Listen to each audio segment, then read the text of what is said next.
warahmatullahi wabarakatuh. Alhamdulillahirabbil alamin wa bihi nasta'in ala umurid dunya waddin wa ala alihi washabi ajmain. Rabbi shrahli sadri wa yassirli amri wal 'uqdatam min lisani yafqahu qawli. Amma ba'du. Alhamdulillah puji syukur kehadirat Allah yang masih memberikan kita nikmat sehat hingga hari ini. Kita melanjutkan lagi pelajaran kita di mana kita tuh sekarang lagi masuk ke koridor puncak cinta, puncak ibadah yang teragung yaitu ibadah hati. Nah, ibadah hati ini ada 3.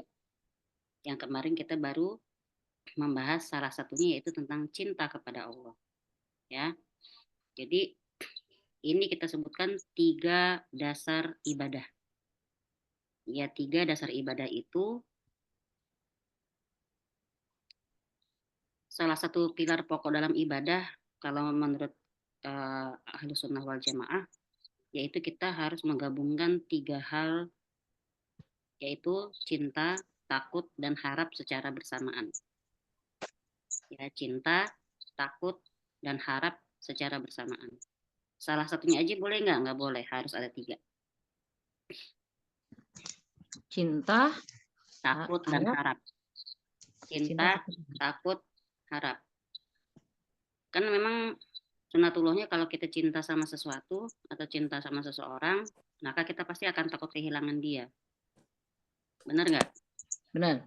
Kemudian berharapnya sih sama dia selamanya. Berharap sih nggak ditinggalin, berharap nggak dilupain, berharap disayangin juga. Gitu. Berharap sih berbalas. Tapi kadang-kadang dunia ini tidak seperti harapan kita. Nggak kayak gini nih. Saya sing. Nah, kemudian kalau menurut Syekh Saleh Al Fauzan, Hafizahullah, dia berkata ketika kecintaan seseorang kepada Allah adalah pokok agama Islam, ya, kalau memang cinta kepada Allah itulah pokoknya agama Islam, dengan kesempurnaannya, sempurna pula agamanya. Sebaliknya kalau kurang cintanya kepada Allah, maka berarti pertanda kurang tauhidnya. Cintanya kurang ke Allah aja udah bertanda kurang tauhidnya. Jadi di sini cocok banget kita mengingatkan tentang 3 dasar ibadah tadi. Pertama adalah cinta, takut, dan harap. Dan itu harus semuanya ada bersamaan. Ini kita resume dikit dari yang kemarin. Sekarang perasaan cinta itu dalilnya di surat At-Taubah ayat 24. Ya, tentang perasaan cinta itu sendiri dalilnya surat At-Taubah ayat 24. Kalau bahasa kitanya, kalau sampai bapak kita, anak kita, saudara-saudara kita, istri-istri kita, pasangan kita, keluarga, harta, sampai usaha-usaha yang kita sedang jalankan, bikin kita sangat merasa tersibukkan dengan hal tersebut sampai kita lupa untuk cinta sama Allah dan Rasulnya, dan apalagi buat boro-boro mikirin jihad. Nah, udah kayak begitu, kata Allah, tunggu saja sampai Allah mendatangkan keputusannya. Nauzubillah summa nauzubillah. Itu cinta. Kemudian yang kedua, rasa takut. Ya, cinta itu, ini teman-teman tolong dicatat, diingat. Kapan-kapan ada ujian, asik. Kita bikin lupa Uminya yuk, kita bikin lupa. Ini admin tidak bisa memberikan contoh. Nggak kompak ya. Yang pertama cinta dalil surat At-Taubah ayat 24. Yang kedua rasa takut dalil surat Al-Anbiya ayat 49. Alladzina yakhshawna rabbahum bil ghaibi wa hum minas sa'ati musyfiqun. Yaitu orang-orang yang takut akan azab Tuhan mereka, sedang mereka tidak melihatnya. Dan mereka merasa takut akan tibanya hari kiamat. Al-Anbiya ayat 49. Al-Anbiya. Nah, kemudian dasar ibadah yang ketiga adalah rasa harap. Nah, rasa harap ini dalilnya pakai hadis qudsi. Ya, dalilnya kalau di rasa harap ini di hadis qudsi. Di sini Allah berfirman, "Wahai anak Adam, sesungguhnya selama engkau berdoa dan berharap kepadaku, maka niscaya akan aku ampuni dosa-dosamu dan aku tidak peduli Wahai anak Adam, seandainya dosa-dosamu setinggi langit, lalu kau minta ampun kepadaku, maka aku akan ampuni dan aku tidak peduli. Kalau udah Allah sampai bilang kayak gitu, masa iya kita masih pesimis, ya kan? Tadi Jadi maaf, yang Al-Anbiya tadi ayat berapa? Yang 49, 49, 49, 49. ini mau ngopiin ke grup ceritanya. Sip, sip.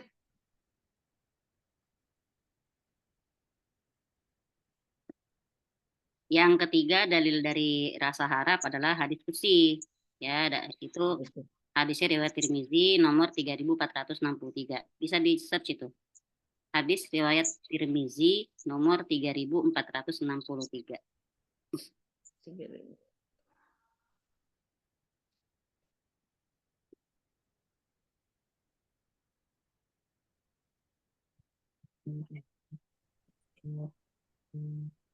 Kalau orang cuma mengedepankan salah satu rasa saja dalam hal beribadah, maka dia akan jadi orang yang tersesat.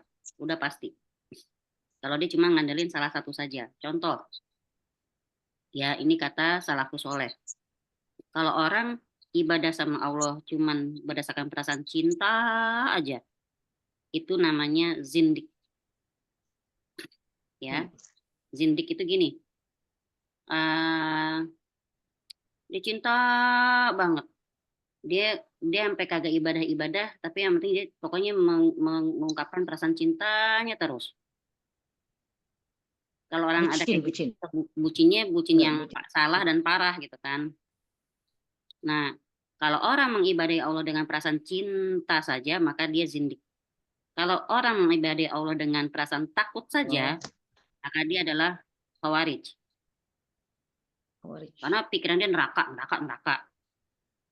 Dia cuma takut aja, perasaan Allah tuh kejam banget gitu ya. Jadi kalau ibadah cuma pakai rasa cinta saja, itu kaum zindik. Kalau ibadah cuma pakai rasa takut saja, itu kaum khawarij. Sementara yang ibadah cuma pakai rasa harap saja, dia murji'ah. Dia murji'ah.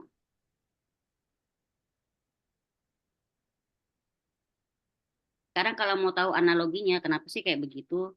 Kita coba perhatikan perkataan seorang bijak, ya, dari Ibnu Mubarak rahimahullah. Dia meriwayatkan, orang ini bilang begini, sungguh aku malu kepada Allah jika aku mengibadahinya hanya karena mengharapkan surga. Sehingga aku menjadi seorang pekerja yang buruk, yang kalau diberi dia bekerja, kalau nggak diberi dia tidak bekerja. Aku juga malu kepada Allah kalau mengibadahinya hanya karena takut neraka. Sehingga aku menjadi seorang budak yang buruk. Hanya karena takut maka aku bekerja. Kalau aku udah nggak berasa takut, aku nggak akan bekerja. Maka untuk seorang muslim yang benar, yang sesuai dengan ahlus sunnah wal jamaah, kita harus menggabungkan tiga perasaan tadi saat beribadah kepada Allah. Itu harus ada semuanya. Cintanya ada, takutnya ada, harapnya ada. Kalau bahasa kita jam sekarang, kalau cinta doang kagak ada rasa takut melunjak gitu kan. Itu ya. Nah, kita ke bab kita. Sekarang kita ngebahas tentang dasar ibadah yang kedua tadi, yaitu takut kepada Allah. Kita lihat surat Ali Imran 175. Lalu surat At-Taubah 18. Kemudian Al-Ankabut 10, ayat 10. Coba yang Ali Imran 175, Linda baca. At-Taubah 18, Indi. Lalu Al-Ankabut ayat 10, P. Mbak Nova. Saya pilih yang on cam. Ya, gue mau kayak mulu dong lagi. Gue yang mulu. Al Imran 175 Winda atau Bah 18 Indi Al Ankabut ayat 10 Banova. Monggo. Ya, bismillahirrahmanirrahim. Innama dzalikumus syaitanu yukhawwifu awliya'ahu fala takhafuhum wa khafuni in kuntum mu'minin. Sesungguhnya mereka itu tidak lain hanyalah setan yang menakut-takuti kamu dengan dengan kawan-kawannya, orang musyrik Quraisy. Karena itu janganlah kamu takut kepada mereka, tapi takutlah kepadaku jika kamu benar-benar orang yang beriman. Berarti Allah mintanya jangan takut mereka. Ya takutnya sama aku. Allah kagak dilihat. Takutnya sama manusia.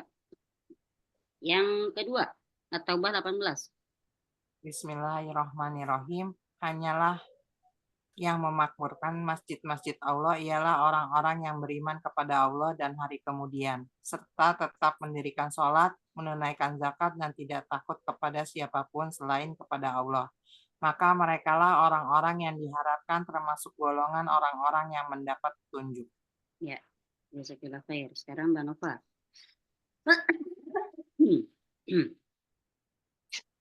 Bismillahirrahmanirrahim. ومن الناس من يقول آمنا بالله فإذا أوذي في الله جعل فتنة الناس كعذاب الله ولئن جاء نصر من ربك ليقولن إنا كنا معكم أوليس الله بأعلم بما في صدور العالمين. Artinya juga Iya sayang. Dan di antara manusia ada orang yang berkata, kami beriman kepada Allah. Maka apabila ia disakiti karena ia beriman kepada Allah, ia menganggap fitnah manusia itu sebagai azab Allah. Dan sungguh jika datang pertolongan dari Tuhanmu, mereka pasti akan berkata, sesungguhnya kami adalah besertamu. Bukankah Allah lebih mengetahui apa yang ada dalam dada semua manusia?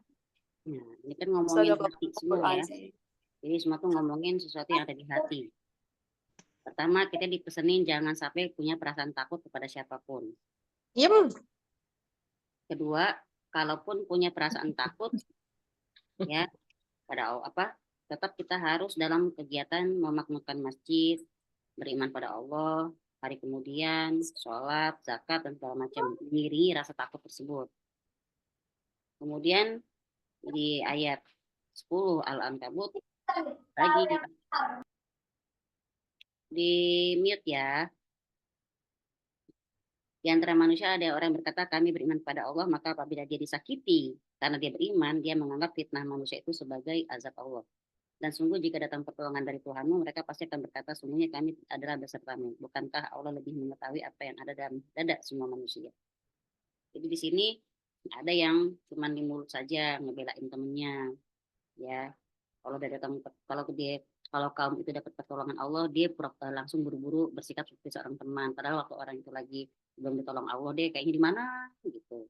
Ya, banyak gak manusia yang seperti itu? Banyak ya. Kemudian kita habisin dulu yang di buku ya. Lalu diriwayatkan dari hadis marfu dari Abu Sa'id radhiyallahu anhu, dia berkata, sungguhnya termasuk lemahnya keyakinan apabila kamu mencari kerelaan manusia dengan mengabaikan kemurkaan Allah. Jadi bela-belain supaya manusia senang, manusia redo, manusia suka sama dia, manusia tuh memfollow dia. Lalu memuji mereka atas rezeki yang diberikan Allah lewat mereka. Aduh, makasih banget, kalau bukan karena lo ya ampun, gue kayaknya nggak bisa makan deh, nggak akan begini hidupku kayak gitu. Padahal itu cuma perantara, yang ngasih dia tuh Allah, ya. Kenapa sih Allah kadang nitipin rezeki itu lewat tangan orang lain? Ya untuk ujian buat yang memberi dan ujian buat yang menerima. Ya sama-sama, yang memberi pun juga jangan sampai ada perasaan, kalau gue nggak kasih lo, emang lo masih bisa hidup ke sekarang lo? Iya. Gitu ya, perasaan manusia kan gitu, suka ada yang jumawa, nauzubillah summa nauzubillah. Nah, dan sayangnya sekarang ini pun penyakit-penyakit ini namanya penyakit ukhuwah ya. Ini juga baru kemarin ada yang bercerita gitu kan.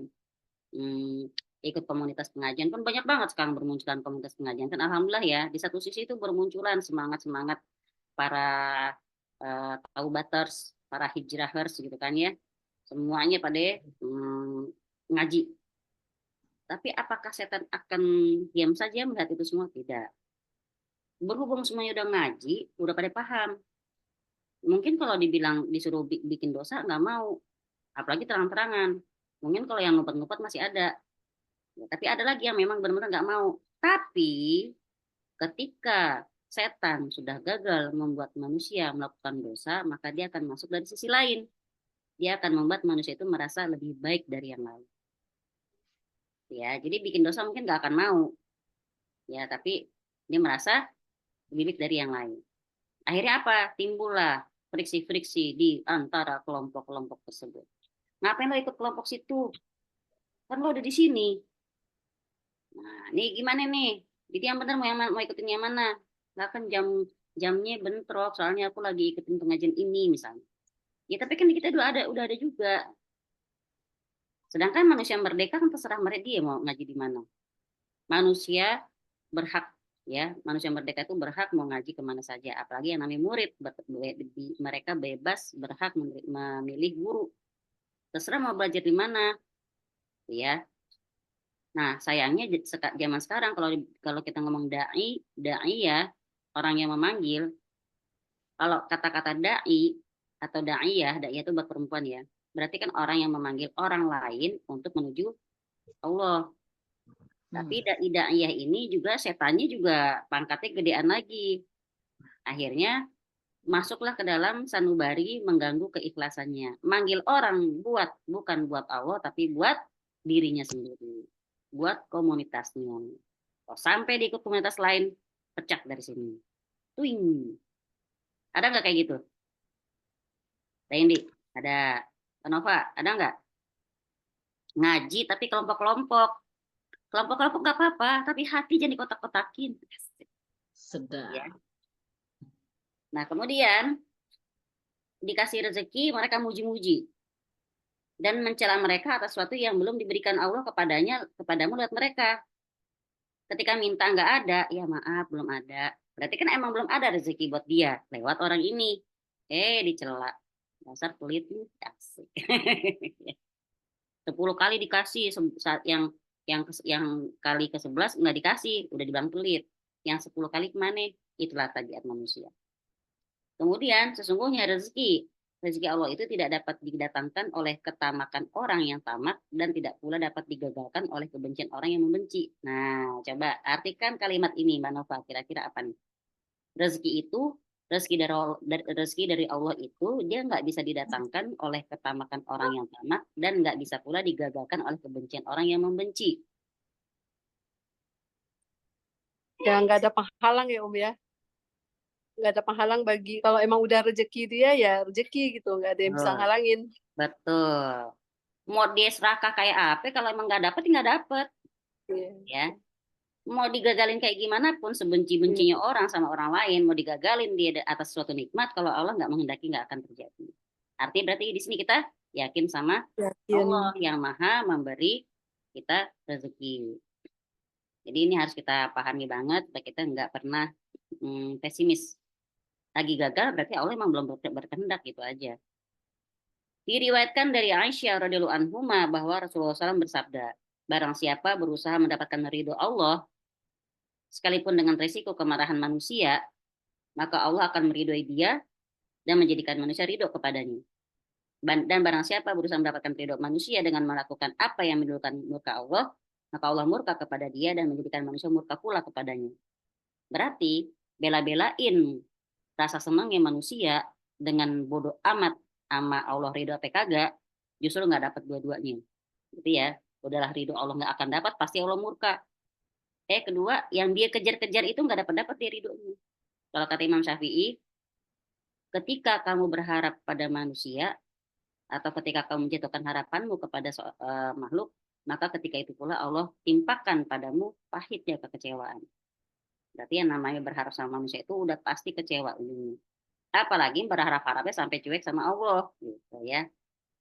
Tapi justru kalau dia ngejar ridhonya Allah dulu, walaupun resiko kelihatan depan mata bakalan dibenci, hajar aja gitu ya. Ini maksudnya benci dan bukan dalam artian bodo amat, yang penting Allah ridho. Terus dia nggak peduli sama manusia, nggak peduli untuk saling berinteraksi dengan baik, bukan begitu maksudnya. Tapi maksudnya dengan dia mentaati Allah lalu akan memunculkan kemarahan manusia, ya bodo amat. Gitu ya, nanti Allah juga kan yang memegang hati manusia. Jadi di sini justru kalau dia ngejar ridho Allah dulu, dia dapat dua-duanya. Kalau dia ngejar ridhonya manusia duluan, nggak dapat dua-duanya. Cuman dapatnya capek saja. Sekarang pertanyaannya, takut yang kayak apa nih yang harus kita punya? Kemarin kan udah mau ngebahas cinta ya. Terus siapa itu yang kebalik itu? Aku kenapa? Ini tolong dong, balik nih kebalik. Lalu kagak sadar nggak bisa balik, Mbak. Nggak apa-apa, Mbak. Kita semua aja balik buat lo, Mbak. Nah, kita yuk. Ya, susah kan gilanya bareng. Nah, sekarang macam-macam model takut. Macam-macam model takut. Satu, al-khawfu masyru'. Maksudnya apa? Rasa takut yang disyariatkan. Berarti yang harus dipunya. Jadi kata siapa kita nggak boleh punya rasa takut? Harus. Ya dek. Hai jagoannya Mama Rahma. Hilang dia. Macam-macam model takut. Satu, takut yang disyariatkan. Takut yang disyariatkan kayak apa? Takut yang kita punya, yang kita rasakan kepada Allah Subhanahu wa Ta'ala. Takut kepada Allah ya. Kata Syekhul Islam Ibnu Taimiyah, batasan takut adalah, jadi tandanya orang itu takut sama Allah gimana? Takut yang bisa menghalangi kamu dari bermaksiat kepada Allah. Kalau udah lebih dari itu, katanya takut, tapi tetap bisa maksiat, itu nggak dibutuhkan sama sekali. Bukan itu ya. Jadi takut yang benar itu, takut yang memang harus kita punya, takut yang disyariatkan, yaitu takut kepada Allah, yaitu takut yang membuat kita terhalang dari bermaksiat kepada Allah. Lo ngapa-ngapain takut ter Allah lihat, takut saya takut terbalasannya. Tapi gimana caranya orang bisa punya rasa takut? Nah, syarat supaya kita bisa takut kepada Allah Ta'ala dengan benar harus disertai dengan perasaan berharap kepada Allah. Jadi harus ada roja. Ada khauf, ada roja. Takut tanpa adanya rasa harap, nggak akan, kalau bahasa orang, nggak akan ada feel-nya. Ya. Lo ketawa sini sama si Win? Nggak habis ngomong nggak ada feel-nya. Harus disertai dengan rasa takut karena, ya. Iya, karena kalau dia takut tanpa ada perasaan harap, itu akan membuat dia jadi orang yang putus asa kepada Allah. Takut aja. Dia nggak tahu kalau Allah itu kan rahmatnya luas. Gitu. Ya, jadi dia kalau nggak punya perasaan berharap sama Allah, berarti dia akan rentan terhadap perasaan putus asa. Sedangkan putus asa kepada Allah itu dosa besar. Ya. Wala tai'asu mir rohillah innahu la yai'asu illal qaumil kafirin. Itu surat Yusuf. Ya. PR, cari ayat berapa. Lalu jangan putus asa kepada rahmat Allah. Itu clue-nya. Nah, sekarang berarti rasa takut yang disyariatkan ini, rasa takut kepada Allah ini harus kita usahakan ada. Harus kita usahakan dia hadir dalam diri kita. Karena ini namanya ibadah. Ibadah yang sangat dituntut oleh Allah agar kita punya. Berarti sekarang caranya gimana dong biar kita bisa punya rasa takut sama Allah? Kalau ada pepatah tak kenal maka tak sayang, ini kita pakai. Tak kenal maka tak ngaruh. Kalau nggak kenal, kenalan. Gitu ya. Ya kan Indi, tak kenal maka tak ngaruh. Sampai dirimu ketawa. Berarti langkah pertama supaya kita punya rasa takut sama Allah, kita harus kenalan. Dengan cara apa? Pertama, kita pelajari nama-nama dan sifat Allah. Kita mempelajari nama-nama dan sifat Allah Ta'ala. Kenal sama Allah Ta'ala, kenal nama-namanya, kenal sama sifat-sifatnya akan membuat kita merasa semakin takut kepada Allah buat macem-macem. Gitu ya. Kenapa? Di awal, Wallahu allazi la ilaha illa huwar rahmanur rahimul malikul qudusus salamul mu'minul muhaiminul azizul jabbar mutakabbir. Oke, masih bagus tuh. Ntar tengah-tengah ada maha membalas, maha waspada, maha gitu loh. Yang juga dibilang Allah tuh maha cepat balasannya, Allah maha pedih azabnya. Itu ada. Jadi kita harus tahu.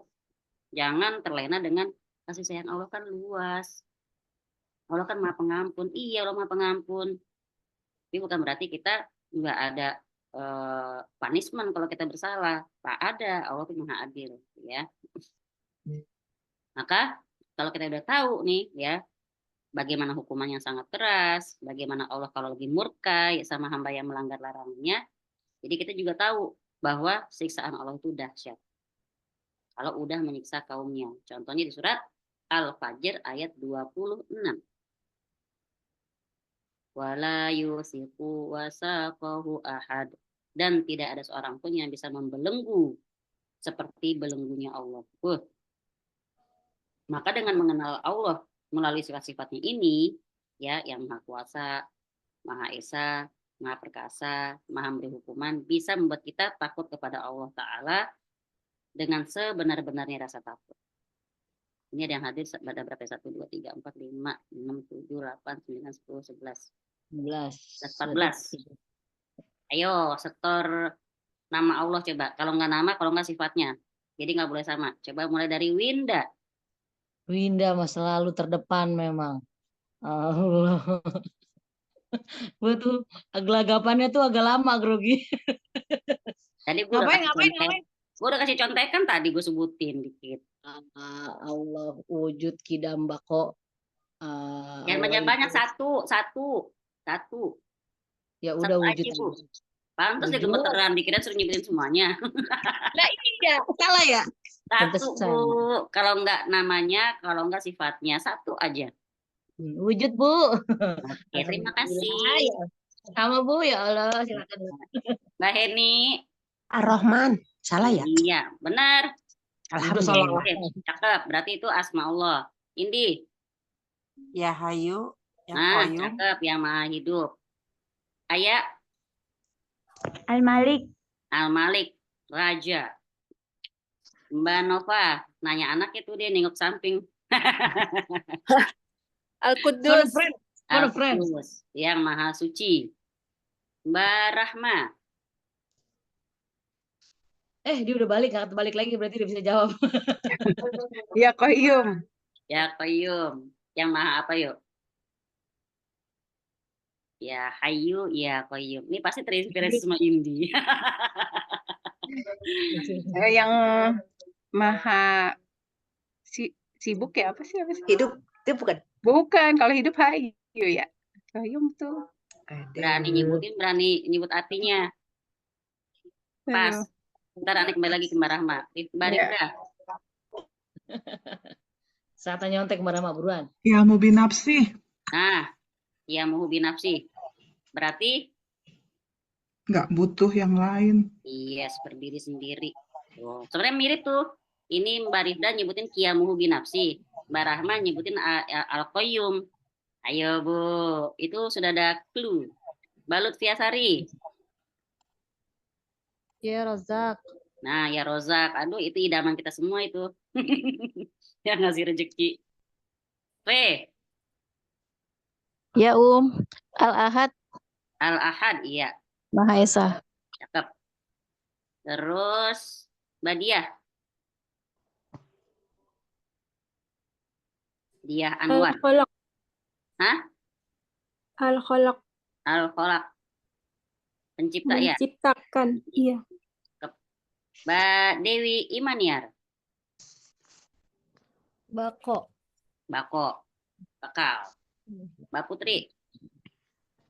Mbak Prita Dewi. Kidam. Terdahulu. Ini yang jawab Al-Muhaimin. Umi. Yang jawab Kidam siapa?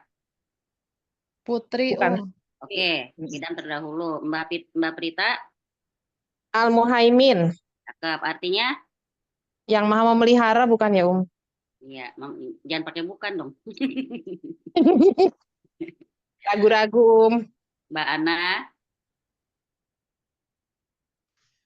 Ya Latif. Ya Latif, yang maha lembut. Maha lembut. Banyak kan, Masya Allah ya. Nah, tadi yang nyebutin sifat ada beberapa. Jadi alhamdulillah insya Allah di sini nama asma Allah dan sifat-sifatnya teman-teman insya Allah sudah hafal. Ya Qayyum ya Iya sayang. Terus menerus mengurus makhluknya. Jadi nggak pernah istirahat. Istirahat. Oh ya, kayak tadi kata Mbak Rifda itu lewat sifat. yamuhu binafsihi, dia nggak butuh sama yang lain. Berarti emang nggak pakai sip-sipan, dia sendiri tetap udah bikin, dijagain, dipelihara, ya, diawasin. Gitu.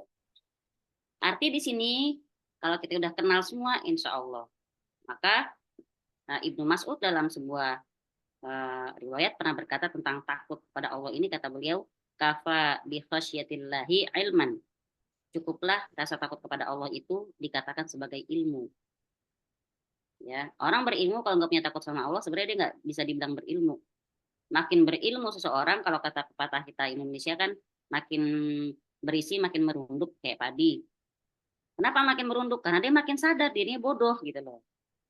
Kata ulama, kalau semakin kita belajar, kita akan semakin menyadari bahwa kita tuh emang nggak ada yang kita kuasain apapun di dunia ini. Ilmu Allah itu seperti lautan, sedangkan kita cuma secelupan jari yang kebawa di kita. Ya.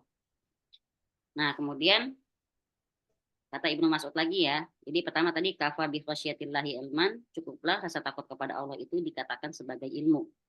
Kemudian dalam riwayat yang lain Ibnu Mas'ud berkata juga dengan redaksi yang berbeda, al ilmu khasyatillah. Ilmu itu adalah takut kepada Allah. Artinya kalau ilmu nggak bikin orang itu merasa takut sama Allah, maka ilmunya bermasalah. Ya, berarti ilmunya bermasalah. Karena Allah sudah berfirman di surat Fatir ayat 28, innama yakhsyallaha min ibadihil ulama. Di antara hamba-hamba Allah yang takut kepadanya hanyalah para ulama. Apa arti ulama? Orang yang berilmu. Ya, kalau teman-teman biasa mungkin dulu dengarnya alim. Tapi kita salah tafsir masalah kata-kata alim ini kan. Cia alim deh. Alim deh.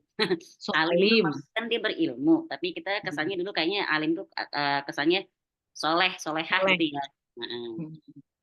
Nah, kalau orang itu nggak punya rasa takut sama Allah, dia nggak bisa disebut sebagai ulama. Karena apa? Kalau seorang penuntut ilmu semakin menumbuhkan rasa takutnya sama Allah, maka dia udah benar dalam menuntut ilmu. Tapi kalau yang dia ilmunya bertambah, tapi makin nggak nambah takut sama Allah, berarti ada yang salah nih dalam proses dia belajar.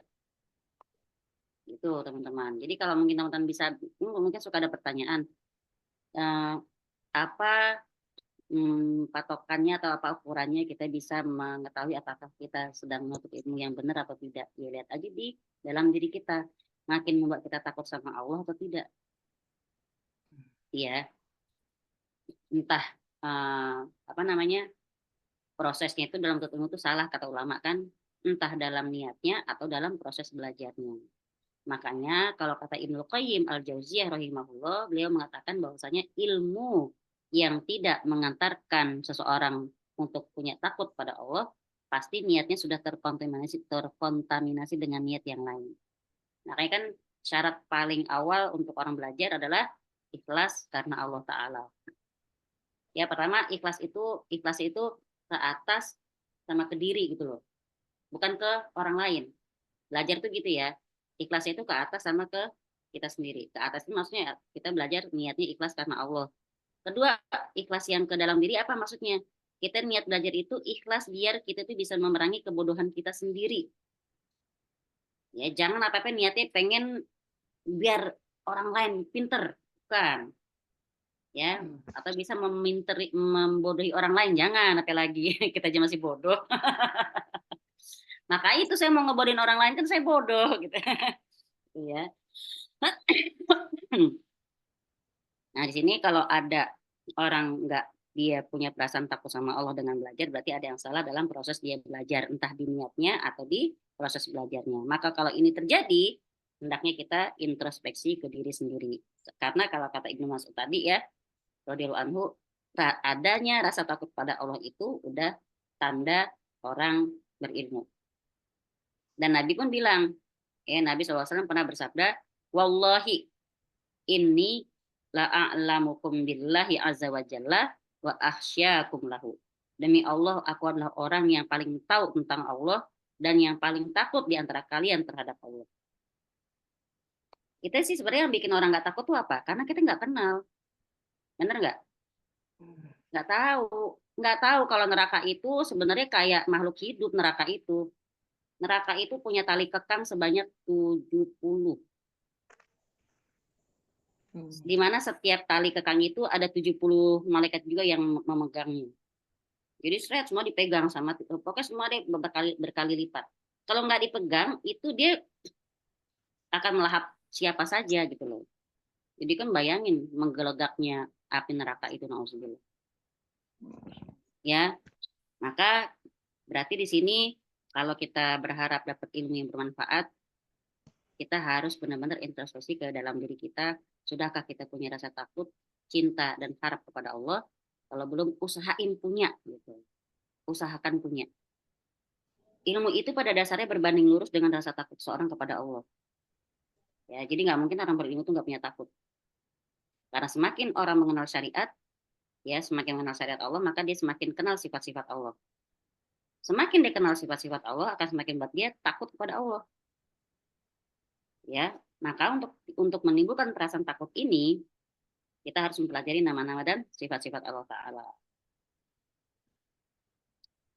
Contoh deh, seorang laki-laki yang berani macam-macam dengan pernikahannya, ya berani poligami tanpa keadilan, nggak suka ditinggalin, tinggal nambah anak doang, nggak mau usaha, karena dia nggak kenal syariat Islam yang mengatur bagaimana seorang laki-laki dalam Islam itu. Kalau dia tahu, ngeri dia bermain perempuan. Ya, ngeri. Karena apa? Itu tanggung jawab dia di hadapan Allah Ta'ala. Kan dia ngambil perempuan itu dengan ikrar, ijab kabul di hadapan keluarga, kedua keluarga dan di hadapan Allah Ta'ala. Sebenarnya itu perjanjian yang benar-benar disaksikan oleh Allah dan dia harus takut untuk macam-macam. Gitu ya. Ibnu Qayyim rahimahullah juga pernah berkata, takut kepada Allah Azza wa Jalla dan hukumannya. Dan yang demikian bisa ada dengan mempercayai dan mengimani janji-janji dan ancaman-ancaman dari Allah Azza wa Jalla. Lalu mengimani kitab-kitabnya, rasul-rasulnya. Dan sebab ini bisa menjadi kuat dengan ilmu dan yakin, dan akan melemah dengan melemahnya ilmu dan keyakinan. Jadi pengen makin mantap hatinya, mantepin ilmunya, mantepin yakinnya. Itu harus kerja sama semuanya. Tadi ya, untuk bagaimana caranya kita menumbuhin perasaan takut sama Allah, pertama tadi mempelajari nama-nama dan sifat-sifatnya. Yang kedua, kita harus tahu bagaimana azab Allah itu. Kita harus tahu dulu azab Allah. Walaupun kalau dalam dakwah kita jangan ngancem dulu, kita ajarin cinta dulu. Makanya kemarin bahasan kita kan cinta duluan, sekarang baru perasaan takut ya. Mengetahui ancaman-ancaman dan azab yang telah Allah tetapkan dalam Quran dan hadis, bagaimana sengsaranya keadaan penghuni neraka jahanam. Pasti kalau kita tahu itu akan membuat kita takut sama Allah Ta'ala. Di surat Az-Zumar ayat 16. Surat Az-Zumar ayat 16. Bismillahirrahmanirrahim. Lahum min fawqihim zulalun minan nari wa min tahtihim zulalun zalika yukhawwafullaha bihi ibadahu ya ibadi fattaqun. Di atas mereka, siapa mereka? Di atas mereka yaitu penduduk neraka ada lapisan-lapisan dari api. Jadi di atas mereka ada lapisan-lapisan dari api. Di bawahnya juga ada lapisan-lapisan yang disediakan buat mereka. Dihamparkan di bawah, dibentangkan di atas. Gimana kagak hancur lebur tuh. Demikianlah Allah mengancam hamba-hambanya dengan azab itu. Wahai hamba-hambaku, takutlah kepadaku. Ya, jadi di sini banyak ya kalau kita ngomongin ayat-ayat tentang azab yang menerangkan siksaan-siksaan Allah. Kalau kita udah baca ancaman-ancaman itu, insya Allah yakin dah bisa bikin kita takut kepada Allah dan berharap untuk jangan sampai kita masuk ke dalam nerakanya. Maka Allah Ta'ala juga mengatakan di surat Al-Baqarah ayat 24, Fattakun narul lati waquduhan nasu wal hijarah wa'iddat lil kafirin. Maka takutlah kamu akan api neraka yang bahan bakarnya manusia dan batu yang disediakan bagi orang-orang kafir. Ya, maksud dari kata-kata takutlah kamu dari api neraka itu maksudnya biar kita itu ngambil penghalang buat diri kita, jangan sampai kita terjerumus ke dalam neraka jahanam. Oke. Sampai sini ada yang mau nanya dulu? Oh, berarti waktu itu aku pernah baca tuh ya, rasa takut sama Allah itu diibaratkan seperti anak kecil yang tidak pernah tahu apa bentuk rupanya jin, setan. Jadi dia tidak tahu kalau itu menakutkan, jadi dia cuek aja gitu ngelihat setannya begitu. Banyak sih pokoknya kayak gitu. Itu bener nggak begitu Itu siapa yang bilang? analoginya? Apa berlebihan? Pokoknya pokoknya itu bukan quotes. Pokoknya lupa deh, pokoknya something baca di Tribun News itu. Oh, punya perasaan takut yang benar tuh dia harus kayak anak kecil yang belum pernah lihat apapun wujud setan gitu ya. Jadi dia kan karena dia nggak tahu wujudnya setan tuh kayak apa, jadi dia cuek aja gitu loh ke tempat yang katanya orang banyak setan apa segala macam gitu. Jadi cuek aja gitu karena memang dia nggak punya pengalaman bahwa apa setan itu menakutkan atau apa. Iya sih, kita nih di Indonesia ini belum apa-apa dicekok-cekokin wujud-wujud setan sih ya. Padahal kagak ada tuh bentuk-bentuk yang namanya setan Gitu. tuyul, ngesot-ngesot, Begitu yang nggak? puing-puing, kagak ada. Pokoknya jelek sih emang jelek, tapi tidak seperti ada dalam imajinasi kita.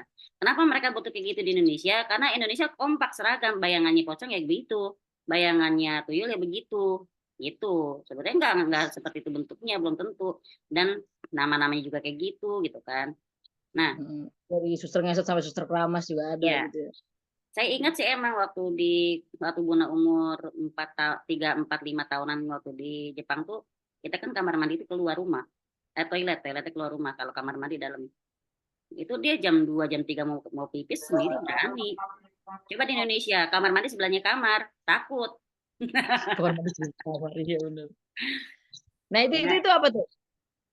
Itu apa itu informasinya orang Jepang dengan orang Indonesia karena ya apa perbedaan informasi terlebih dahulu ya apa kalau iya, pokoknya bahasanya suasana Indonesia yang penuh dengan kemistikan itu sih yang bikin kita tuh udah dari kecil udah jangan habis kemana-mana, ntar ada kalung wewe. Nah dari kecil udah begituin sama orang tua kita.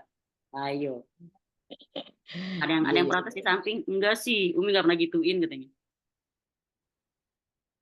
Samping. Tapi iya loh ya aku pernah cerita kan Pindah sore putus-putus. Nah, nah. pernah Mas Ainun itu ke daerah udah belum tes Nah, udah kenapa kah Mas Inung? Kenapa? udah nyambung belum Sudah. iya pernah dia lagi dinas ke daerah NTT apa di mana gitu ya satu tempat terpencil yang dia harus menancapkan tiang-tiang titik nol koordinat gitu kan di apa di perkampungan mana gitu kan biar itu nggak diambil biar itu nggak dicolong lah istilahnya itu sama para anggota bapak-bapak angkatan laut itu dikasih kain dikasih dupa gitu kan bilang bahwa ini dulu adalah tempatnya sesembahan itu dan itu terawat bolak-balik akhirnya beberapa tahun masih balik lagi ke tempat situ tuh justru dupanya itu diperbaharui terus gitu. Gue bilang itu kita dosa nggak sih begini kita lu yang dosa gue bilang Bagus. karena emang itu tadi karena memang pemahaman rakyat sekitar itu masyarakat sekitar itu kalau iya mereka lebih takut sama mistis ketimbang kalau udah ini punya negara ya nggak boleh diambil gitu kan ini batas koordinat sekian apa-apa gitu kan ya udah jadi sama mereka di apa diakalinnya gitu dikasih dupa dah.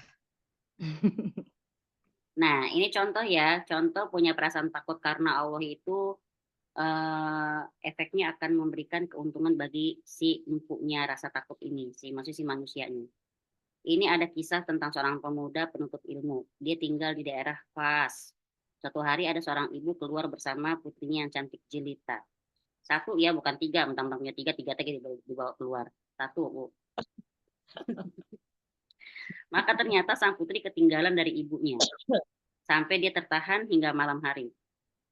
Maka dia pun melihat dari kejauhan sebuah pintu yang tampak ada lampu nyala di balik pintu tersebut. Lalu dia mengintip di balik pintu tersebut, ternyata ada seorang penuntut ilmu yang sedang membaca buku. Dalam hati si gadis ini begini bilangnya. Jika tidak ada kebaikan pada pemuda ini, maka tidak ada kebaikan pada seorang pun. Maka dia pun, maksudnya gini, dia yakin ini penuntut ilmu nih. Kalau di bahasa jadi kalau ini si orang penuntut ilmu aja nggak baik, berarti di sini gak ada orang baik gitu. Itu patokan dia. Dia tes lah, dia memberanikan diri untuk mengetuk pintu. Lalu dijawab oleh sang pemuda. Lalu sang wanita tersebut menceritakan tentang kondisinya yang ketinggalan ibunya, dan dia khawatir jika dia berjalan di malam hari akan ada orang yang mengganggu dia. Maka akhirnya sang pemuda merasa wajib baginya untuk menjaga wanita tersebut. Lalu dia pun memasukkan wanita tersebut ke dalam rumahnya, lalu dia menjadikan penghalang berupa tikar antara dia dan si wanita. Dan dia pun melanjutkan membaca buku. Lalu datanglah setan menggodanya. Tapi karena keberkahan ilmunya, Allah menjaga pemuda ini.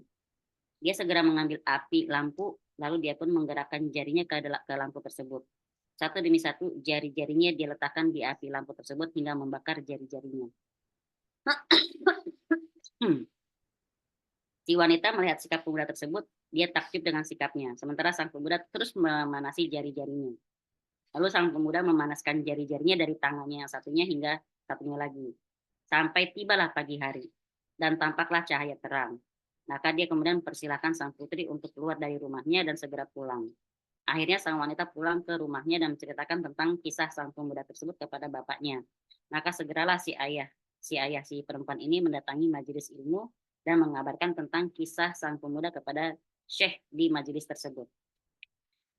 Maka sang syekh meminta agar seluruh penuntut ilmu mengeluarkan kedua tangan mereka. Seluruh murid kemudian mengeluarkan kedua tangan mereka kecuali sang pemuda tersebut. Maka syekh pun tahu siapa pemuda tersebut. Akhirnya apa kira-kira endingnya, saudara-saudara?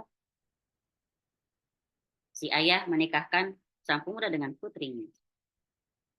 Makanya nih ya, di antara hal yang bisa membuat kita takut kepada Allah Azza wa Jalla adalah ingat akan azab neraka jahanam.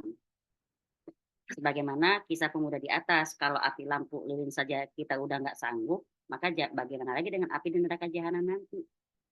Kalau sekiranya kita terjerumus pada kemaksiatan, segeralah bertaubat dan jangan pernah menunda-nunda taubat kita. Karena kita nggak pernah tahu kapan roh kita dicabut oleh Allah Azza wa Jalla. Itu yang kedua ya. Yang ketiga kira-kira apa nih? Pertama tadi kita harus kenal nama-nama Allah dan sifat-sifatnya. Kedua kita harus. Yang kedua apa? Mengetahui ancaman-ancaman Ya. siksaan Allah. Betul. Yang ketiga, seseorang harus sadar dan mengakui kekurangannya dalam ibadah. Jadi jangan pernah merasa puas gitu ya. Kalau orang itu tahu bahwa dirinya masih kurang dalam menjalankan ibadah kepada Allah, maka itu akan membuat dia takut kepada Allah. Enggak perlu deh kita ngomong soal ibadah-ibadah sunnah. Ya, ibadah-ibadah wajib yang kita lakukan aja masih seperti sholat, masih banyak kekurangannya. Bahkan kita nggak tahu apakah kita melakukan dengan ikhlas atau tidak. Belum lagi kalau kita sadar kita masih selalu gagal untuk khusyuk dalam sholat, ya, atau sholat nggak tepat waktu, atau bahkan tidak berjamaah. Jadi artinya itu banyak banget kalau kita mau koreksi diri kita gitu ya. Maka kalau kita menyadari bahwa puasa kita juga belum bisa dijalankan dengan sempurna, kita sadar kekurangan dalam hal berbakti kepada orang tua, kurang silaturahim kepada kerabat, belum bisa berbuat baik kepada istri dan anak-anak, ini semua adalah di antara bentuk-bentuk kekurangan-kekurangan dalam ibadah-ibadah kita. Intinya masih banyak PR kita, masih banyak kekurangan yang kita miliki, yang bisa kalau kita tahu diri, ini akan membuat kita sadar bahwa semua itu akan dimintai tanggung jawabin sama Allah di akhirat nanti. Apalagi dalam berdakwah, ya. Ini disindir banget nih pendakwah ya. Apalagi dalam berdakwah, kita tuh nggak pernah tahu apakah niat kita dakwah itu ikhlas atau tidak. Ikhlasnya niatnya karena Allah atau karena dunia. Ya, kenapa? Kalau ngomong ikhlas, orang kadang-kadang lantas pikirnya ke duit doang sih. Sedangkan kan yang namanya kayak misalnya guru ngaji atau siapapun, jangan menuntut ikhlasnya dengan kemudian jangan, minta bayaran, minta di guru TPA misalnya 60.000 per bulan infaknya. Akhirnya banyak yang nggak daftar. Waktu lagi trial gratisan pada rame. Daftar ulangnya pakai bayar 60.000 doang sebulan. Pada bilang apa? Oh, dasar guru ngaji nggak ikhlas, Quran kok dijual. Padahal ya Allah ya, dia sudah menginfakkan waktunya. Nih, kalau ngomong ikhlas sebenarnya bukan itu maksudnya. Kalau ngomong ikhlas dalam dakwah ini maksudnya ikhlasnya di itu karena Allah atau karena dunia. Kalau ngomong soal dunia bukan maksudnya materi duit semata ya, tapi maksudnya dia nyari orang itu untuk dibawa kepada Allah atau dibawa kepada dia gitu. nyari pengikut untuk diri sendiri atau ngajak orang buat kepada Allah Ta'ala. Jadi apa namanya, kadang-kadang lagi ya, pujian orang dan jauhnya orang-orang itu juga bukanlah ukuran. Orang mau muji kek, mau menjauh kek, itu bukan ukuran. Jadi kalau kita sadar bahwa kita nggak bisa memastikan diri kita itu ikhlas atau tidak, kita sendiri nggak tahu kan diri kita ikhlas atau tidak, benar nggak Win? Kita sendiri nggak tahu, nggak berani kita ngomong.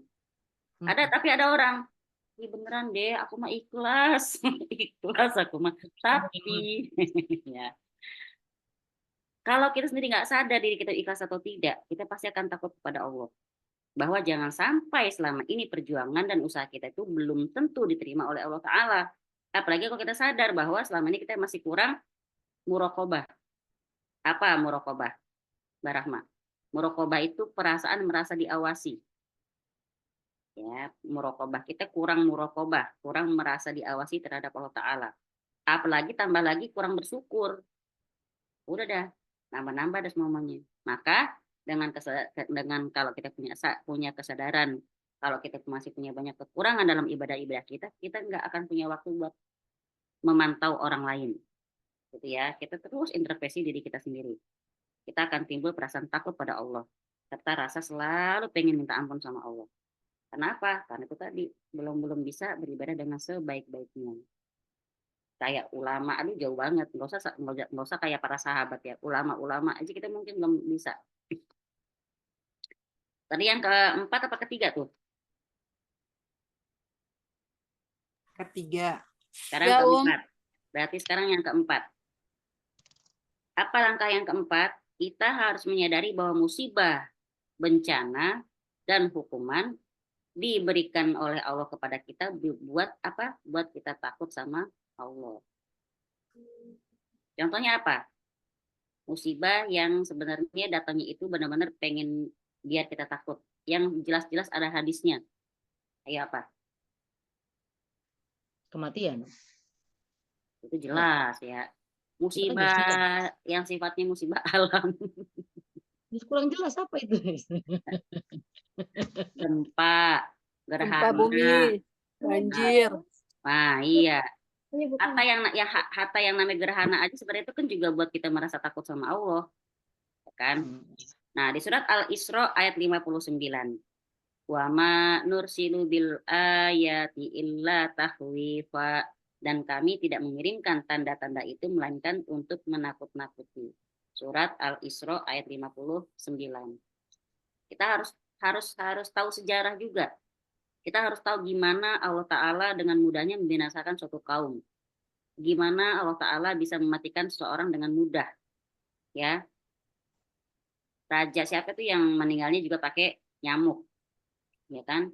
Terus gimana juga mampunya Allah membuat gunung meletus. Gimana Allah bisa banget bikin tsunami dengan mudah. Ya, kalau kita sadar itu semua, insya Allah kita terus bisa takut kepada Allah. Kita akan menyadari bahwa musibah-musibah dunia ini udah mengerikan. Gimana lagi dengan musibah dan hukuman di akhirat nanti. Itu yang keempat. Sekarang yang kelima, takut terhadap maksiat yang sudah dilakukan. Sekarang ngacung dong yang yakin di dalam dirinya, dalam kehidupannya atau saat ini bersih dari maksiat. Oh. Ngacung nggak ya? Asik. Ngacung nggak ya? Ngacung nggak ya? Pengen ngacung nggak enak ya sama yang lain. Nggak enak udah malam pengen ngacung loh.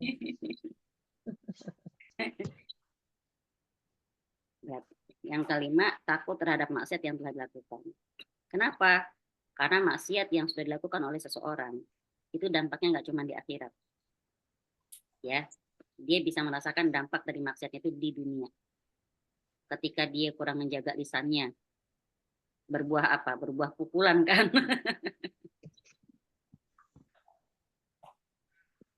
Kemudian, apalagi ketika dia kurang jaga lisan, zolim sama orang lain, kurang berbakti sama orang tua, belum mampu nunjukin pandangannya, pasti semua dampaknya akan dia rasakan saat itu di dunia, sebelum nyampe ke akhirat. Entah mungkin pertama nih yang nggak disadarin ya, hatinya mulai menjadi gelap. ya, khusyuk dalam sholat itu hilang. Kemudian nggak ada lagi rasa lezat dalam membaca Quran. Perasaan bawahnya males saja. Terus masih banyak lagi ya hukuman-hukuman lain yang mungkin nggak kita sadarin. Maka dengan dampak-dampak ini yang menimpa, insya Allah kalau kita tahu, kita akan merasa takut kepada Allah Ta'ala. Saya mau buka chat, tadi ada yang nanya.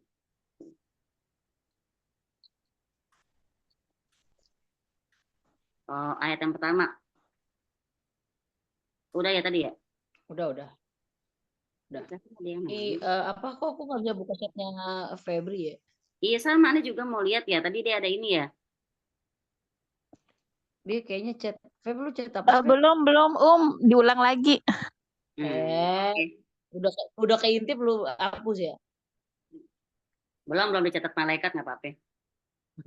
Belum 6 menit. Yang keenam, takut terjerumus kembali dalam maksiat saat ini dan di kemudian hari. Ini kita lagi bahas takut-takut yang disyariatkan ya. Jadi nggak ada lagi pertanyaan takut mana sih yang boleh sama takut yang nggak boleh. Gitu ya. Ini takut yang dianjurkan yang harus kita punya. Ada takut yang yang tidak dianjurkan tapi udah punya. Apa tuh? Takut ini takut yang kalau bahasanya takut tabiat, takut yang memang sudah sunatullahnya harus takut. Misalnya ngeliat ular berbisa, ya kali gitu, hai ular, nggak mungkin, pasti takut, kan? Itu takut manusiawi, itu boleh, walaupun nggak dianjurkan dan juga nggak dilarang untuk nggak punya, gitu. Itu pasti dirasakan. Bahkan Nabi Musa alaihissalam pun juga pernah merasakan hal seperti itu. Nah, sekarang kita kalau masalah takut lagi yang ke-6 ini, takut terjerumus kembali dalam kemaksiatan. Kenapa? Karena nggak ada di antara kita yang pasti merasa aman bahwa dirinya tidak akan terjerumus dalam maksiat. Mungkin ya kalau Ramadan kita udah jaga lisan, udah jaga pandangan, udah menjaga komentar-komentar kita. Tapi kita nggak pernah tahu nih kapan kita tergoda oleh setan di luar Ramadan. Untuk apa? Untuk kembali lagi kepada kemaksiatan yang tadinya udah kita hindarin. Kejadian lagi. Bahkan di zaman sekarang ini, selama kita masih bergaul dengan internet dan media sosial, pasti mudah buat kita terjerumus dalam kemaksiatan. Benar nggak? Nggak usah diomongin. Melihat sekilas jebret, di sini ada perasaan. Itu orang, si ini, si anu, gitu ya. Ngomong soal interaksi kita dengan media sosial, ada loh adabnya teman-teman. Misalnya mau nongki di pinggir jalan nih, biasa kalau anak cowok ya, di sini ada adabnya. Dulu Nabi SAW bersabda begini, hindarilah oleh kalian duduk-duduk di pinggir jalan. Para sahabat nanya, ya Rasulullah, gimana kalau kami lagi butuh untuk duduk di situ, untuk ngobrolin hal-hal yang memang perlu? Maka Rasulullah menjawab, kalau memang perlu kalian duduk di situ, berikanlah hak jalanan. Jadi kalau emang harus duduk di pinggir jalan, emang lagi penting nih, habis datang pengajian sambil nunggu bis, itu misalnya kan, kasih hak jalan. Apa hak jalan? Tundukin pandangan. Hah? Ya, tundukkan pandangan. Jangan ngeliat orang, terjadi nilai. Emang begitu kan? Ih gendut banget, ih itu hitam banget, ih itu kan lu. Ya, jadi kata Rasulullah, haknya jalan itu pertama tundukkan pandangan, jangan ngeganggu, dan jawab salam. Ya, tundukin pandangan, jangan mengganggu orang, menjawab salam orang yang lewat. Kalau dia nggak ngasih salam, kita yang kasih salam, gitu loh.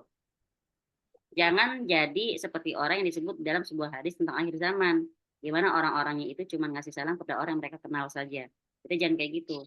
Kenal nggak kenal, selama memang udah ada identitas dia sebagai muslimah, assalamualaikum. Ya kali gitu pakai jilbab atau dia orang Hindu, nggak mungkin kan? Saya nggak tahu agama dia apa, ya kan? Kemudian menganjurkan kebaikan dan mencegah yang mungkar, itu hak jalan. Ada 5 ya. Assalamualaikum, kita sumbang. Tundukin pandangan, jangan mengganggu orang, menjawab salam orang yang lewat, menganjurkan kebaikan dan mencegah yang mungkar, itu hak jalan. Jadi bukan ceritanya orang nongkrong-nongkrong di jalan lantas apapun yang lewat dikomentarin.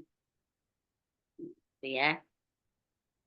Jadi di sini benar sabda Nabi SAW, selama seseorang senang berada di jalan, maka akan banyak hal yang bisa dia lihat. Sementara banyak kewajiban yang harus dia tunaikan untuk memenuhi hak-hak tersebut. kalau dia berada di pinggir jalan. Kalau di zaman Nabi SAW yang kemungkaran belum tersebar banyak, gimana lagi sekarang? Oke, kita nggak usah duduk di pinggir jalan. Sekarang aja nih, buka FB, buka IG, ya kan? Nah itu malah lebih ngeri sekarang. Semua kemungkaran itu bisa kita lihat dengan HP kita. Lihat pengajian lewat video yang ada di internet aja nggak jarang kita suguhkan, ada suguhan iklannya, perempuan yang mengumbar aurat dan lain-lain. Bener nggak? Lagi lihat pengajian loh, gitu kan? Selain daripada itu, di zaman sekarang ini kita juga sangat mudah bermaksiat dengan telinga dan lisan kita. Dengan apa? Mendengar dan mengumbar aib saudara kita. Padahal dulu Nabi SAW bersabda, barang siapa yang menutupi aib seorang muslim, maka Allah akan tutup aibnya pada hari kiamat nanti. Sebenarnya udah dikasih rahasia atau mau waktu dikasih tips ya sama Rasulullah SAW. Kalau pengen nanti di hari kiamat nanti aibnya nggak keumbar di hadapan orang banyak, tutupin aib orang lain. Gitu. Ya, bahkan dengan telinga dan lisan saja kita udah terkadang secara sengaja kita gunakan buat berusaha mencari-cari kesalahan orang lain. Emang kenapa sih itu? Emang kenapa? Nah, kepo deh. Udah pakai bahasa yang bahasa gaul, Kemal, kepo maksimal kan gitu kan. Dapat dari mana sih Ya ampun, kalian kayak gitu. Gak pantas banget sih. Umi gaul sekarang. Gaul. Baru Mbak. Kasihan tuh si Winda mukanya kayaknya strong banget. Strong kenapa? Stres tak tertolong. Ampun, stres tak tertolong. Kakak tahu kan stres tak tertolong? Enggak. Nah, pesan dari Nabi kita, lo diketahui mana aku Win ya? Apa? Diketahui masih bocah. Iya, strong aja nggak tahu Bunda katanya. Padahal Nabi SAW bersabda, apa kata Nabi? Jauhilah prasangka buruk. Nah ini dipahamkan banget ya, jangan sampai prasangka buruk sama teman sendiri, apalagi teman orang lain ya. Jauhilah prasangka buruk, karena prasangka buruk itu ucapan yang paling dusta. Janganlah kalian saling mendiamkan. Ayo, siapa yang masih diam-diaman sama saudara? Maaf-maafan ya. Janganlah kalian saling mendiamkan, janganlah suka mencari-cari isu, saling mendengki, saling membelakangi, serta saling membenci. Tapi jadilah kalian hamba-hamba Allah yang bersaudara. Ya itu tadi ya. Di antara kadang-kadang kita emang yang paling nggak bisa kita jaga adalah lisan dan pendengaran. Kayak gatel banget pengen tahu tentang orang lain. Kemal banget ya. Tapi kita berharap semoga Allah mengampuni dosa-dosa kita. Maka merasa khawatir dan takut bahwa kita jangan sampai di kemudian hari terjerumus lagi dalam kemaksiatan itu, bisa membuat kita takut kepada Allah. Jangan ya Allah, jangan sampai dia dulu jadi tukang membawa berita-berita gosip misalnya kan. Nah, itu justru kayak gitu bikin penasaran tau. Hah? Ya kan? Itu justru kayak gitu tuh memancing. Aduh, gue tuh ngomong-ngomong, gue nggak mau gibah gue, tapi ngomongnya tuh di depan orang banyak kan, jadi orang penasaran. Aja gitu ya. Setoni rojim gitu. Mancing banget sih lu gitu. Makanya. Sebenarnya gue tahu nih gitu, tapi gue nggak mau ngomong kan rese. Nah, untuk menghindari dari hal seperti ini doanya apa teman-teman? Ini doanya sama seperti doa kita berlindung dari kesyirikan. Allahumma inni a'udzubika an usyrika bika syai'an a'lamu wa astaghfiruka lima la a'lamu. Udah tahu kan? Udah tahu? Tahu. Ya. Ada di zikir pagi. Kenapa? Kok kita lagi ngomongin soal lisan dan pendengaran kok jadinya jatuhnya ke doanya kok doa menghindar dari kesyirikan? Maaf, yang namanya riya, sum'ah, ujub, takabur, sombong itu di mana asal muasalnya? Dari telinga, sama lisan, ya kan? Kitanya nggak ngomong, tapi ada yang ngasih tahu, dia tuh orangnya baik banget tahu, kalau nyumbang tuh bla bla bla bla bla. Ini hidung langsung megap-megap, gitu ya. Dia nggak mamerin, tapi dia senang ketika orang lain membicarakan kebaikan dia. Berarti itu namanya apa? Sum'ah. Pengen diperdengarkan. Biasa sum'ah itu riya yang telat, saudara-saudara. Kalau riya kan langsung. Ya, kalau sum'ah itu riya yang telat. Kenapa saya sebut riya yang telat? Ayo, yang jawabnya benar pulsa 50.000. Kenapa tadi pertanyaannya tuh? Kenapa sum'ah itu bisa disebut juga riya yang telat? Sum'ah itu disebut dengan riya yang telat, tahu gak? Ya semua apa nanya. Mana sih? Ayo, Lucu nih pertanyaannya, Kakak. Naswa, jawab ntar pulsa 50.000. Tuh, 50.000. Nyengir doang dia. Kalau ria itu kan asal muasalnya ro'a, melihat, berarti pengennya diperlihatkan. Berarti kalau diperlihatkan berarti amal yang saat itu dia lakukan dipengennya kelihatan. Kalau sum'ah, waktu dia beramal nggak ada yang lihat.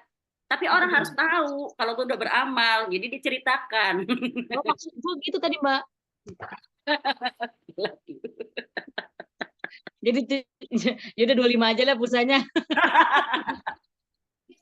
Goceng ya. Goceng ayo. Jauh amat diskonnya. Ya, jadi sum'ah itu orang mungkin suka nggak bisa membedakan kapan sum'ah, kapan ria. Jadi sum'ah itu, enggak aku nggak lakukan itu kok. Jadi orang pancing, emang kenapa bisa ngapain dia? Nah iya tuh Apa kata kok? gue. Tadi Winda bilang, ih pengennya tapi ngomong tapi nggak enak takut dosa. Ya Allah Robbi ya Tuhanku, gitu ya. Nah, sini jangan sampai kita kembali terjerumus ke dalam kemaksiatan yang dibenci oleh Allah. Karena kesadaran bahwa kemaksiatan tersebut akan membawa kita pada malapetaka di dunia ini dan di akhirat. Maka nggak ada jalan lain buat kita harus sering istighfar dan bertobat kepada Allah Azza wa Jalla. Selanjutnya nomor berapa? 7. 6 apa 7? 7 dong. Barahma nomor berapa Barahma? Barahma harus saya ngajak ngomong nih, udah sayu-sayu matanya udah kriip-kriip. 7 ya. Ya, 7 yang tahu ke-7 aja. kita harus punya perasaan apa kira-kira? Biar kita tetap takut sama Allah. Ini yang buka kamera cuma berempat, maaf ya kalau saya jadi cuma sama dia doang nyebutnya ya, teman-teman yang lain. Afwan. Punya perasaan khawatir jangan sampai kita meninggal dalam keadaan su'ul khotimah. Su'ul khotimah itu kesudahan yang buruk. Ya, buruk. Khotimah penghabisan. Kalau husnul khotimah sebaik-baik penghabisan. Kalau su'ul khotimah seburuk-buruk penghabisan. Di antara perkara yang menyibukkan orang-orang soleh adalah mereka tidak percaya diri bahwa dirinya bisa mendapatkan husnul khotimah. Orang soleh aja kagak percaya diri, insecure mereka dengan amalnya sendiri. Ya, takutnya mereka nanti dapatnya su'ul khotimah. Nabi SAW telah mengabarkan dalam sabdanya, sungguh ada seseorang dari kalian yang mengerjakan amal perbuatan ahli surga seumur hidupnya. Sampai-sampai jarak antara dia dengan surga itu cuma 1 hasta lagi. Takdir telah diterapkan baginya hingga dia mengerjakan ahli neraka. Akhirnya dia pun memasukinya. Maksudnya dia berarti ketika meninggal justru statusnya jadi ahli neraka. Padahal seumur-umur hidupnya dia mengerjakan pekerjaan ahli surga. Rugi nggak tuh? Rugi banget. Ada pula orang yang mengerjakan pekerjaan ahli neraka seumur hidupnya hingga jarak antara dia dan neraka cuma tinggal 1 hasta lagi, tapi takdir telah ditetapkan baginya, maka kemudian dia mengerjakan pekerjaan ahli surga dan akhirnya dia pun meninggal dalam kondisi husnul khotimah dan masuk surga. Jadi kalau kita pakai hadis ini cukup buat alarm kita untuk kita selalu khawatir jangan sampai kesudahan kita nanti jadi su'ul khotimah, na'udzubillah. Dan kekhawatiran ini merupakan sifat orang-orang soleh yang tidak percaya diri bisa masuk surga. Bagaimana mereka mau percaya diri bisa masuk surga atau enggak, sementara mereka tidak tahu gimana kesudahan mereka. Seperti halnya kisah Imam Ahmad bin Hambal. Waktu dia meninggal dunia dia bilang belum. Nah anaknya lihat, anaknya nanya kepada Imam Ahmad bin Hambal ketika sadar. Maka ketika sadar beliau menceritakan, ya bunayya, inna iblis waqifun fi zawiyatil bait wa huwa adun ala usbu'ihi wa huwa yaqul kuttani ya Ahmad kuttani fa aqul la ba'da gitu ya. Wahai anakku, sesungguhnya iblis sedang berdiri di sudut rumah dan dia sedang menggigit jari-jarinya dan dia berkata, engkau telah lolos dariku ya Ahmad. Aku mengatakan belum. Nah, ini kalau kita pakai contoh orang biasa, ketika kita mau lagi sakit nih, terus kita lihat iblis tuh ngaku bilang, kamu sudah lolos dari gangguanku. Kita mungkin nggak akan merasa kita lagi ditipu lagi juga loh dengan kalimat tersebut. Benar nggak, Win? Jadi karena orang soleh dia jeli, jadi dia nggak merasa bangga dengan perkataan. Jadi iblis tuh menampakkan diri seperti sosok yang lagi putus asa, kan gigit jari. Kau udah lolos Hmm. dari aku. Kau lolos dari aku. Kau pokoknya nggak bisa aku godain. Gitu loh. Coba kalau orang lain. Iya dong, gue kan takut sama Allah. Udah kena ujub di sini. Ya kalau Imam Ahmad bilang, enggak, belum. Aku belum aman. Gitu loh. Masya Allah ya, betapa jelinya basirohnya para alim ulama. Bagaimana iblis berusaha menggoda Imam Ahmad supaya dia ujub atas iman dan takwanya, tapi Imam Ahmad tetap menunjukkan dia tetap waspada. Bahwa selama belum meninggal, beliau belum tahu akan meninggal dalam kondisi apa. Selama belum meninggal, dia belum yakin dia bisa lepas dari godaan iblis atau tidak. Insya Allah ya, makanya kita jangan terpedaya dengan amal kita dan ibadah kita saat ini. Sungguhnya kita tidak tahu gimana penghujung hidup kita. Sungguhnya Allah Ta'ala menjadikan penghujung hidup kita itu sebagai hal yang gaib. Dan gak ada yang tahu kecuali Allah Ta'ala. Mungkin teman-teman juga udah lihat contoh di sekitar kita, nggak usah jauh-jauh dan nggak usah kita sebutkan. Ya enggak? Mungkin yang kelihatannya soleh dulunya, tapi jadi rusak di penghujung hidupnya. Yang dulunya nakal atau penghujung hidupnya, Masya Allah. Siapa itu yang di penjara gembong narkoba itu? Sampai banyak. Yang meninggalnya dalam kondisi taubat. Freddy Budiman bukan Nah, Jadi, kan? Insya Allah kan, siapa yang nggak ngiri sama dia? Kan, Masya Allah. Nah itu tadi hadiah. Nah kita sebagai ibu juga jangan pernah putus asa doain anak-anak kita. Nah kemudian berapa banyak orang yang dulu sering ikut pengajian terus berhenti karena mulai apa? Mulai merasa ragu dan berprasangka sama Allah. Cuma juga kali hidup begini-gini mulu. Kalau ada perubahan, doa nggak dikabulin. Udah dari dulu gue doa. Gitu kan. Cosplaynya cakep banget dah dia mah. Kalau suruh cosplay begitu cakep. Gimana ya, Cocok nih pemain sinetron, Iya, Om. mana beras tinggal sedikit gitu ya. cosplaynya keren. Dengerin curhatan Bu, dengerin curhatan. Sampai apal ya. Mendalamin banget kayaknya. Iya, itu kan persoalan sejuta emak itu, sejuta kita. Ayo, emang nggak ada yang pernah begitu. Ya, jadi itu tadi ya. Ini semua menunjukkan bahwa yang bisa memberikan kita istiqomah hanyalah Allah Ta'ala. Bahkan Allah Ta'ala berfirman tentang Nabi SAW dalam surat Al-Isra ayat 74. Al-Isra ayat 74, walaula an sabbatnaka laqad kidta tarkanu ilaihim syai'an qalila. Dan sekiranya kami tidak memperteguh hatimu, niscaya engkau hampir saja condong sedikit kepada mereka.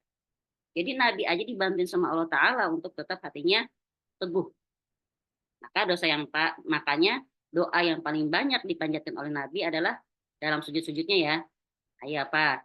Doa yang paling banyak dipanjatkan oleh Nabi SAW dalam sujud-sujudnya adalah doa Allahumma ya muqallibal qulub tsabbit qalbi ala dinika. Wahai yang bolak-balikan hati, teguhkan hatiku di atas agamamu. Maka kita jangan sampai punya perasaan percaya diri. Jangan sampai punya perasaan merasa udah solehah. Kita ini bukan jangan sampai merasa kita paling soleha. Kita cuma terus belajar menjadi soleha, begitu ya Bu-ibu. Maka yang bisa menjamin surga kita adalah Allah Ta'ala melalui lisan Nabi SAW. Ketika seorang tidak percaya diri terhadap dirinya, dia akan merasa khawatir dan takut kepada Allah. Jangan sampai dia mati dalam kondisi su'ul khotimah. Yang ke-8, takut apa? Takut nggak diterima amalnya. Harus punya perasaan seperti itu. Udah beramal pun masih punya perasaan takut. Bukan yang habis beramal distatusin. Alhamdulillah ya Allah, tenang banget bisa tahajud 12 rakaat. Pasang 1,5 malam dong. Ya. Ini nih biasanya nih. Jadi di antara hal yang bisa menumbuhkan rasa takut kepada Allah adalah takut kalau amalan-amalannya tidak diterima oleh Allah. Ketahuilah bahwa takut akan tidak diterimanya amalan, inilah ciri-ciri orang yang beriman. Ya, tolong ya aku dikasih clue sama ulama nih. Punya perasaan takut nggak keterima amalnya itu ciri orang yang beriman. Maka Nabi Ibrahim alaihissalam waktu membangun rumah Allah, waktu membangun Ka'bah tuh ya, dasar perintahnya itu setiap kali dia meletakkan batu bersama anaknya Ismail alaihissalam, mereka selalu berdoa dan mengucapkan Rabbana taqabbal minna innaka antas samiul alim. Ya Tuhan kami, terimalah amal dari kami, sungguh Engkau yang Maha mendengar lagi Maha mengetahui. Jadi teman-teman tiap habis sholat, tiap habis ngapa-ngapain bilang, Rabbana taqabbal minna, innaka antas sami'ul alim. Supaya Allah terima sholat kita, Allah terima puasa kita, Allah terima zikir kita, Allah terima ngaji kita. Gitu ya. Yang harus kita perhatikan dalam hal ini adalah kita tidak sedang suudzon pada Allah, enggak. Ngerasa nggak percaya diri sama amalan bukan berarti suudzon sama Allah, tapi kita suudzon sama diri sendiri. Gitu ya. Karena Allah Maha menerima amalan, Maha menerima taubat pasti. Tapi kita sama diri sendiri ini loh yang kita enggak dia bikin dosa, dia bikin ujub. Kan gitu kan. Coba buka surat At-Taubah ayat 104. Sesungguhnya Allah Ta'ala Maha menerima amalan dan taubat seorang hamba. Di sini Allah berfirman dalam surat At-Taubah ayat 104. Tidakkah mereka mengetahui bahwa Allah menerima taubat hamba-hambanya dan menerima zakatnya, dan bahwa Allah Maha penerima taubat, Maha penyayang. Jadi kita nggak boleh suudzon sama Allah. Yang boleh adalah kita suudzon sama diri sendiri. Di antaranya kita tanyain ke diri kita, udah ikhlas belum nih gue nih? Senang-senang aja nih gue amalan. Udah, tadi kepikiran apa ya? Pas lagi. Jadi karena yang namanya setan itu kalau nggak ngegoda di awal, dia akan ngegoda di tengah. Kalau nggak di tengah, di akhir. Yang namanya riya itu udah pasti. Makanya sekelas Imam Syafi'i pun takut sama perasaan riya. Apa kata Imam Syafi'i? Ketika aku berhasil menyelamatkan hatiku dari riya, riya muncul lagi dalam bentuk yang lain. Kata Imam Syafi'i. Tapi di sini jangan sampai tertipu. Ya. Nah, di sini kita nggak boleh suudzon sama Allah, nggak boleh suudzon sama Allah, kita harus suudzon sama diri sendiri. Yaitu apakah kita udah ikhlas dalam beramal, apakah dakwah kita selama ini ikhlas karena Allah, apakah kita selama ini dibantuin orang juga karena ikhlas atau karena pengen dipuji. Kalau semua karena selain Allah, maka amal tersebut akan tertolak. Ya, akan tetapi, nah ini termasuk nih yang mungkin kita agak lewat nih. Bertahan karena anak-anak atau karena Allah. Itu pun tertipu, jangan sampai. Kalau kayak setan itu jeli masuknya dari hal lain. Yang penting biar kita itu nggak benar-benar sudah melenceng, nggak murni lagi karena Allah.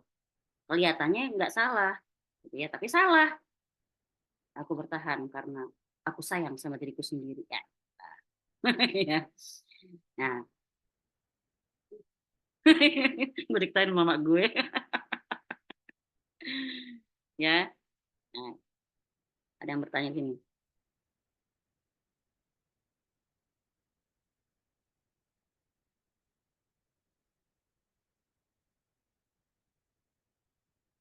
Oh, boleh.